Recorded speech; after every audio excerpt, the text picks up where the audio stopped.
വിശുദ്ധ ഖുർആൻ സൃഷ്ടിയാണോ അല്ലയോ എന്ന ഒരു ചർച്ച നടക്കുന്ന കാലം, അന്നത്തെ ബിദ്അത്തിന്റെ ആശയക്കാർ രംഗപ്രവേശനം ചെയ്ത കാലം. വിശുദ്ധ ഖുർആൻ അല്ലാഹുവിന്റെ മഖ്ലൂഖല്ലാത്ത കലാമാണ്. അല്ലാഹു സൃഷ്ടിക്കപ്പെട്ടവനല്ല, അല്ലാഹു സ്രഷ്ടാവാണ്.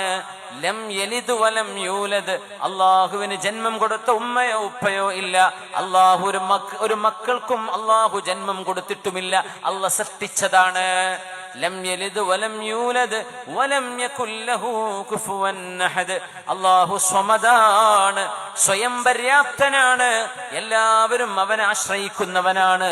എന്നാൽ പ്രപഞ്ചത്തിന്റെ സൃഷ്ടാവ്, ആരാലും സൃഷ്ടിക്കപ്പെടാത്ത the uncreated creator of the universe, ആ പടച്ചുതമ്പുരാനെ പരിചയപ്പെടുത്തുകയാണ് ഖുൽ ഹുവല്ലാഹു അഹദ് എന്ന് പറയുന്ന സൂറത്ത്. ആ റബ്ബിന്റെ 99 ആട്രിബ്യൂട്ട്സ്, അള്ളാഹുവിന്റെ നാമഗുണങ്ങളാണ്, ഗുണവിശേഷണങ്ങളാണ്. അള്ളാഹുവിന്റെ 99 ഇസ്മുകൾ എന്ന് പറയുന്ന അള്ളാഹുവിന്റെ സിഫാത്തുകൾ. ആ സിഫാത്തുകൾ നമ്മൾ മനസ്സിലാക്കണം. തൗഹീദുൽ ഇബാദ, തൗഹീദുർ റുബൂബിയ്യ, തൗഹീദുൽ അസ്മാഇ വസ്സിഫാത്ത്. അള്ളാഹു ഏകനാണ് എന്ന് പറയുന്ന തൗഹീദിനെ 3 വിഭാഗമാക്കി പണ്ഡിതന്മാർ വ്യാഖ്യാനിച്ചിട്ടുണ്ട്. ഒന്ന് തൗഹീദുൽ ഇബാദ, ഇബാദത്ത് അള്ളാഹുവിന് മാത്രമേ നമുക്ക് സമർപ്പിക്കാൻ കഴിയൂ. 2 തൗഹീദുർ റുബൂബിയ്യ, ഈ പ്രപഞ്ചത്തിന്റെ പരിപാലകൻ അള്ളാഹു എന്ന ഏകനായ റബ്ബ് മാത്രമാണ്. സുബ്ഹാനക യാ റബ്ബ്. 3 തൗഹീദുൽ അസ്മാഇ വസ്സിഫാത്ത്, അള്ളാഹുവിന്റെ നാമങ്ങളും അള്ളാഹുവിന്റെ നാമവിശേഷണങ്ങളും. അള്ളാഹു എല്ലാം കാണുന്നവൻ, അള്ളാഹു എല്ലാം കേൾക്കുന്നവൻ, അള്ളാഹു ജീവൻ നൽകുന്നവൻ, അള്ളാഹു മരണം നൽകുന്നവൻ, അള്ളാഹു പുനർജന്മം നൽകുന്നവൻ, അള്ളാഹു ശിഫ നൽകുന്നവൻ. അള്ളാഹു റബ്ബുൽ ഇസ്സത്താണ് സൃഷ്ടിപ്പ് നടത്തിയത്, അവനാണ്. അള്ളാഹുവാണ് ഡിസൈനുകൾ ചെയ്തത്. അൽ മുബ്ദിഅ, അള്ളാഹുവാണ് സൃഷ്ടിപ്പ് നടത്തിയത്. അൽ ഖാലിഖ്, അൽ ഹയ്യുൽ ഖയ്യൂം, അൽ അസീസുൽ ഹകീം, അൽ അലീമുൽ ഖബീർ. ഇത് അള്ളാഹുവിന്റെ ഇസ്മുകളാണ്.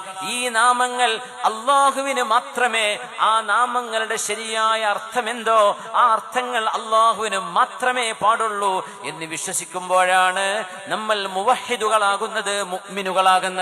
എല്ലാം കേൾക്കുന്നത് അള്ളാഹു മാത്രമാണ്, എല്ലാം അറിയുന്നത് അള്ളാഹു മാത്രമാണ്, ജീവൻ നൽകാൻ കഴിയുന്നത് അള്ളാഹുവിന് മാത്രമാണ്. അള്ളാഹു റബ്ബുൽ ഇസ്സത്തിന്റെ വിശേഷണങ്ങളിൽ ഒന്നുപോലും ഒരു സൃഷ്ടിക്കും ബാധകമല്ല. വലം യകുൽ ലഹു കുഫുവൻ അഹദ്, അള്ളാഹുവിന് തുല്യരായിട്ട് നാമത്തിലോ വിശേഷണത്തിലോ അള്ളാഹുവിനോട് കിടപിടിക്കാനുള്ളവരായി ഒന്നുമേ ആരുമേ ഇല്ല. അള്ളാഹുവിന്റെ കലാമാണ് ഖുർആൻ. അള്ളാഹു അസലിയാണെങ്കിൽ, ഒരു തുടക്കമില്ലാത്തവനാണെങ്കിൽ, അള്ളാഹുവിന്റെ ദാത്തിന്റെ സിഫത്താണ് വിശുദ്ധ ഖുർആൻ. അള്ളാഹുവിന്റെ കലാമാണ്, റബ്ബിന്റെ സംസാരമാണ് വിശുദ്ധമായ ഖുർആൻ. ആ ഖുർആൻ അള്ളാഹുവിന്റെ സംസാരമായതിന്റെ പേരിൽ അള്ളാഹു സൃഷ്ടിക്കപ്പെടാത്തവനാണ്, റബ്ബിന്റെ സംസാരവും സൃഷ്ടിക്കപ്പെടാത്തതാണ്. ഇതാണ് നമ്മുടെ വിശ്വാസം, ഇതാണ് നമ്മുടെ അഖീദ. അന്ന് മുബത്തദിഉകളായ ആളുകൾ അധികാരത്തിലേറ്റു. ആ അധികാരത്തിൽ വന്നപ്പോഴേ അന്നത്തെ ഭരണാധികാരികളെ ബിദ്ഈ ചിന്തക്കാർ സ്വാധീനിക്കുകയും ചെയ്തു. അങ്ങനത്തെ ഭരണാധികാരിയായിരുന്നു അൽ മഅ്മൂൻ, ഹാറൂൻ റഷീദിന്റെ മകൻ മഅ്മൂൻ. അൽ മുഅ്തസിം ബില്ലാ എന്ന് പറയുന്ന ഭരണാധികാരികള് അവര് പറഞ്ഞു, ഖുർആൻ സൃഷ്ടിയാണ്. ഏത് ഖുർആൻ? പേപ്പറിനെ കുറിച്ചല്ല പറയുന്നത്, ഖുർആന്റെ മഷിയെ കുറിച്ചല്ല പറയുന്നത്, ഖുർആന്റെ കെട്ടിനെ കുറിച്ചും മട്ടിനെ കുറിച്ചുമല്ല പറയുന്നത്. അത് സൃഷ്ടിക്കപ്പെട്ടതാണ്, പേപ്പർ ഉണ്ടായതല്ലേ. എന്നാൽ അള്ളാഹുവിന്റെ കലാമായി നമ്മൾ ഓതുന്നത് ബിസ്മില്ലാഹിർ റഹ്മാനിർ റഹീം, അൽഹംദുലില്ലാഹി റബ്ബിൽ ആലമീൻ. ഈ കലാമ് അള്ളാഹുവിന്റെ ദാത്തിന്റെ സിഫത്താണ്, അതൊരിക്കലും സൃഷ്ടിക്കപ്പെട്ടതല്ല. ഇതാണ് നമ്മുടെ ശരിയായ വിശ്വാസം, ഇതാണ് അഹ്ലുസുന്ന വൽ ജമാഅത്തിന്റെ വിശ്വാസം. എന്നാൽ അത് സൃഷ്ടിക്കപ്പെട്ടതാണ് എന്ന ഒരു വാദം അന്ന് വന്നു. എന്തിന്? എന്താ വലിയ കുഴപ്പം തോന്നുന്നുണ്ടാവും? ഖുർആൻ സൃഷ്ടിക്കപ്പെട്ടതാണ് എന്ന് വന്നാൽ സൃഷ്ടിക്കപ്പെട്ടതെല്ലാം മാറ്റങ്ങൾക്ക് വിധേയമാകുന്നതാണ്. നമ്മൾ സൃഷ്ടിക്കപ്പെട്ടവരാ, നമ്മൾ മരിക്കും, കുട്ടികളാകും, പ്രായമാകും, വാർദ്ധക്യമാവും, മരിച്ചു പോകും.